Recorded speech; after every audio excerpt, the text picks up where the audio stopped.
জগাইমাথায় মন্দির থেকে বেরিয়ে হাঁটা পথে একটু এগোলেই ডান হাতে পড়বে সমাজবাড়ি আশ্রম।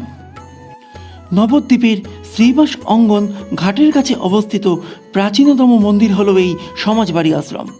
শ্রী শ্রী রাধারমণ চরণ দাস এই মন্দির নির্মাণ করেন। প্রতি বছর রাধারমণ চরণ দাসের তিরোধান দিবস এখানে খুব ধুমধাম করে পালন করা হয়। কথিত আছে ওই দিন দাদাজি নাকি কল্পতরু হয়েছিলেন। ও আপনাদের বলে রাখি, এই মন্দিরে রাধারমণ চরণ দাস কিন্তু দাদাজি নামেই পরিচিত, কারণ তিনি ওই নামে ডাকাই বেশি পছন্দ করতেন। এই মন্দিরে যেমন আছে শ্রী শ্রী রাধারমণ চরণ দাস বা দাদাজির পূর্ণ সমাধি মন্দির, তেমনই আছে তার গুরু গৌর হরিদাস বাবাজি মহারাজের পূর্ণ সমাধি মন্দির। এছাড়াও এই আশ্রমে আছে রাধাকৃষ্ণ ও গৌর নিতাইয়ের একটি